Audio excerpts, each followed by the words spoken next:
प्यारे बच्चों, आज हम सामाजिक विज्ञान विषय की वर्कशीट नंबर 4 करेंगे। ये वर्कशीट भूगोल की पुस्तक पाठ 1 संसाधन से लिया गया है। इसका विषय है संसाधनों के संरक्षण की आवश्यकता क्यों है। सबसे पहले हमने बात की थी संसाधन क्या होते हैं। एक बार मैं आपको दोबारा से इसका रिवीजन करवा दूं। संसाधन क्या होते हैं कि जो भी हमारी आवश्यकताओं को यानी मनुष्य की आवश्यकताओं को पूरी करते हैं उसे हम संसाधन कहते हैं। जैसे अगर मुझे भूख लगी है और मेरी आवश्यकता है उस भूख को मिटाना, तो मैं खाना जो है वो मेरी भूख को मिटाएगा, तो वो संसाधन है। इसी तरीके से मुझे लिखना है तो उसके लिए पेन चाहिए, तो पेन एक संसाधन है। मुझे सोना है, सोने के लिए बिस्तर चाहिए, तो वो संसाधन है। यानी जो हमारी आवश्यकताओं को पूरी करता है वो संसाधन है। मनुष्य अपनी आवश्यकताओं की पूर्ति के लिए संसाधनों का उपभोग करता है। उपभोग मतलब उसका इस्तेमाल करता है, प्रयोग करता है। अब क्या होता है कि जनसंख्या वृद्धि के कारण संसाधनों की मांग लगातार बढ़ते जा रही है। जैसे जैसे जनसंख्या बढ़ रही है वैसे वैसे खाने की चीज़ों की मांग बहुत ज़्यादा बढ़ रही है, रहने के स्थान की जगह बहुत बढ़ रही है। तो ये जो है विकास की चाह और लालची प्रवृत्ति के कारण मनुष्यों ने संसाधनों का अंधाधुंध दोहन किया है। यानी मनुष्य जो है ना, आगे बढ़ने के लिए उन्होंने क्या किया है, इन संसाधनों का बहुत सारा प्रयोग किया है। जैसे उन्होंने क्या किया है, उन्हें ज़्यादा से ज़्यादा बिजली उत्पादन के लिए कोयले का खनन किया है, लोहा निकाला है, एल्युमिनियम निकाला है ज़मीन से, वनों की कटाई की है। यानी कि घर बनाने के लिए खेती करने के लिए जंगलों को साफ कर दिया है, काट दिया है। घर के लिए लकड़ी चाहिए उन्हें, दरवाजे बनाने के लिए, इसलिए उन्होंने काट दिया उसे। या पेपर बनाना है, कॉपी किताब बनाना है, उसके लिए पेड़ों को बहुत ज़्यादा काटा गया है। इससे क्या हुआ है, एक तो वनों को नुकसान तो हुआ ही हुआ है, साथ ही जो वनों में जो जीव जंतु रहते थे उनको भी बहुत ज़्यादा हानि हुई है, वो भी बहुत तेज़ी में ख़त्म हुए हैं।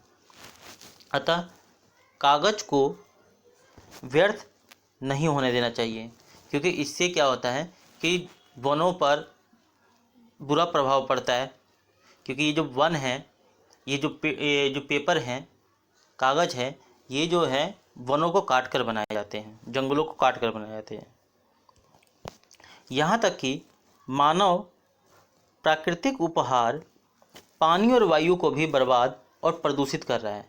यानी कि जो पीने का पानी है और जो हवा है, जो मानव का, जो प्रकृति का वरदान है, उसे भी मनुष्य क्या कर रहा है कि उसे दूषित कर दे रहा है। फैक्ट्रियों का जो गंदा धुआं है, वाहनों का जो गंदा धुआं है, वो प्रकृति में छोड़कर हवा को गंदा कर दे रहा है। साथ ही पानी में जो है सीवेज का जो पानी है, गटर का जो पानी है, उस नदियों में बहा दिया जाता है। फैक्ट्रियों का जो गंदा पानी है, केमिकल वाला पानी है, वो भी नदियों में बहा दिया जाता है। इससे पानी और वायु दोनों ही गंदे होते जा रहे हैं। अतः इसका परिणाम हमें ही भुगतना है। और यही कारण है कि हम देखते हैं कि हमें मास्क लगा के रहना पड़ता है, क्योंकि पोल्यूशन इतना ज़्यादा है। हम कई सारे जो है ना पेट की बीमारियों से जूझ रहे हैं। हमें कई तरह की जो है पानी से होने वाली बीमारियों से लड़ना पड़ता है। इसका मतलब ये है कि प्राकृतिक संतुलन को बिगाड़ने से हमारा ही नुकसान होगा। जैसे जैसे प्राकृतिक संतुलन बिगड़ेगा वैसे मनुष्य का जो अस्तित्व है, यानी कि जो मनुष्य का जो जीवन है, वो खतरे में पड़ जाएगा। मानव के अस्तित्व एवं प्रगति के लिए प्राकृतिक संसाधनों का संरक्षण बहुत ज़रूरी है। यानी कि प्राकृतिक जो संसाधन हैं, प्राकृतिक संसाधनों को बचाना बहुत ज़रूरी है अगर मानव को जीना है तो। अतः हमें इन संसाधनों को बहुत ही विवेकपूर्ण ढंग से, विवेकपूर्ण का मतलब होता है बहुत ही समझदारी से इनका प्रयोग करना चाहिए और इसका इस्तेमाल करना चाहिए, ताकि ये लंबे समय तक जो है हम इसको का इस्तेमाल कर सकें। और जो आने वाली जो पीढ़ी है, हमने तो इसका इस्तेमाल कर लिया, लेकिन जो आने वाली पीढ़ी है उसके लिए हम बचा सकें। इसे ही हम सतत पोषीय विकास कहते हैं।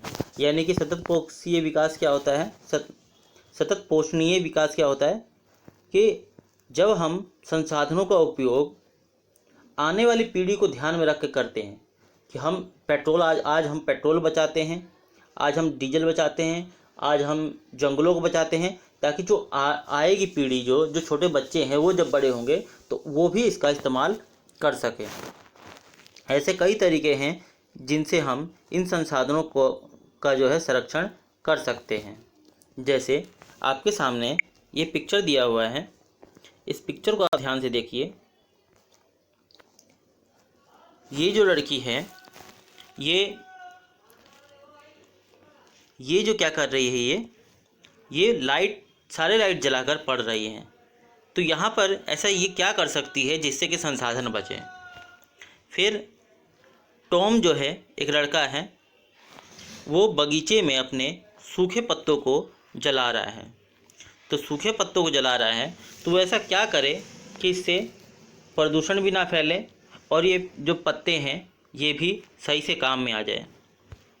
फिर आप देखते हैं कि राहुल जो है ब्रश करते समय नल को खुला छोड़ देता है। ये देखिए राहुल है, ये ब्रश करते समय नल को इसने खुला छोड़ रखा है। तो ये ऐसा क्या करे कि जिससे पानी की बर्बादी ना हो। तो आप इस पे अपना सुझाव, ये जो खाली जो जगह है यहाँ और यहाँ, ऐसा आप बनाकर लिख सकते हैं। आप चित्र भी इसका बना सकते हैं। फिर है कुछ प्रश्न हैं, उन प्रश्नों के उत्तर आपसे पूछा गया है। जैसे कि पहला प्रश्न है, सतत पोषणीय विकास से आप क्या समझते हैं। तो मैंने इसके बारे में अभी वीडियो में बताया सतत पोषणीय विकास क्या होता है। तो आपको इसका उत्तर बताना है, लिखा भी हुआ है। फिर है संसाधन संरक्षण क्यों जरूरी है।